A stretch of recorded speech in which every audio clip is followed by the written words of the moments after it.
Kinig ka, kinig ka. Kinig ka. Kinig ka. Kinig.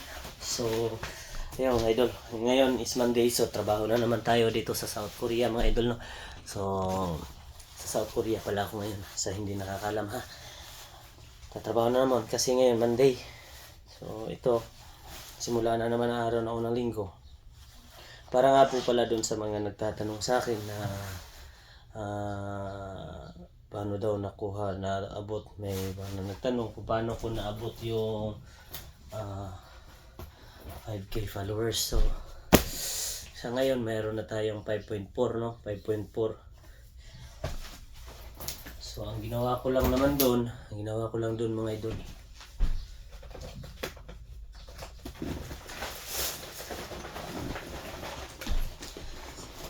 ang ginawa ko doon mga idol is dati nagano ako tawag nito nung lagi akong follow ng follow,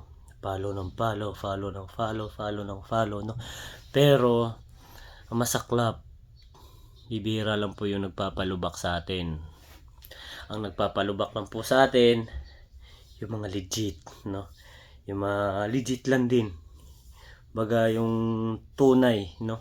Sa totoo lang, yung tunay talaga yung tunay lang din naman ang nagpapalubak sa atin.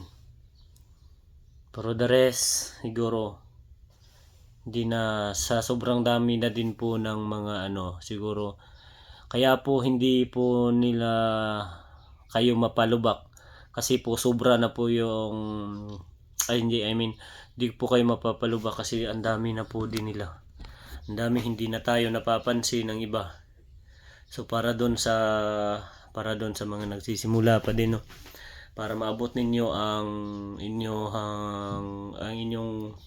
tawag nito 5k followers, ang gagawin niyo po is may mga strategy po ang gagawin diyan para aabot kayo kaagad, lalo na yung mga nasa mga kahit na hindi pa maabot ng 1k, kasimula pa lang. Ang gagawin niyo po, no? Nito, limutan ko tuloy yung sasabihin ko, yung hindi maabot ng 5k followers, kalimutan ko, no?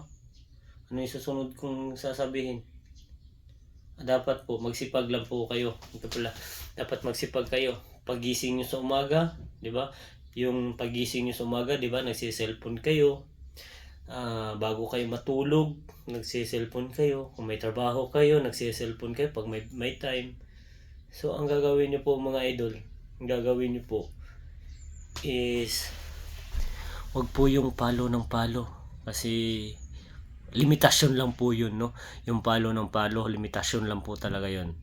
So ang gagawin niyo po is kailangan, ang gawin nyo, mag-add po kayo, add friend, di ba? Dami diyang request sa inyo mga add friend, yung sa ninyo sa add friend, yun po ang gagawin ninyo mga idol. Tips po yan, paano nyo makuha with hindi abot ng isang buwan. Tingnan nyo, hindi abot ng isang buwan, abot ng 5k yan. Balikan nyo po ako pag nakuha nyo yan. Legit na legit po talaga yan. Palo lang po kayo ng add. Huwag yung palo ng palo kasi ma-restrict kayo dyan. No, ma-restrict kayo dyan. Gagawin nyo, add lang ng add. Huwag kayong mamili kung sino yung i-add ninyo. Gusto nyo umabot ng 5k followers? Ha? Gusto nyo umabot? Add kayo ng add. Huwag kayong mamili kung sino i-add ninyo. No? Yun lang. Kung gusto mong umabot ng 5k followers. Kaya yun, tips ko. Para umabot ka din ng 5k followers nang hindi aabot ng isang buwan. Tandaan mo, hindi aabot ng isang buwan. Kung masipag ka, kung lagi ka nagsi-cellphone, hindi aabot ng isang buwan. Siguro isang linggo kaya yan. 5k, nasa 1k ka pa lang, nasa 1k pa lang ang followers mo. Pero add ka ng add. Sa isang araw, maka-add ka ng 500. Malaking bagay na yun. Sa isang araw, oo, legit yan. Hindi aabot ng isang buwan. Abot ka ng 5k followers. Pagkatapos niyan, hindi ka na makapag-add. So, dyan ka na magsisimula na mag-follow to follow. Ha? Dyan ka na magsisimula na mag-follow back. Yung mag-follow ka Kasi sa isang araw, limitasyon lang po para sa akin ngayon. Ang dami pong nag-add friend sa akin ngayon, hindi ko na matanggap. Pero ipapalo nila ako, papalubak ko din sila. Yun lang po mga idol, tips ko para sa ating sa ating mga small content creator, no. So, tulungan lang po dito. Tulungan lang po talaga dito. Wala pong lalago na bahay pag hindi po kayo nagtutulungan. Kung ikaw mismo tamad ka. Bawal ang patamad-tamad dito, mga idol. Bawal ang patamad-tamad. Yun lang, God bless po sa lahat.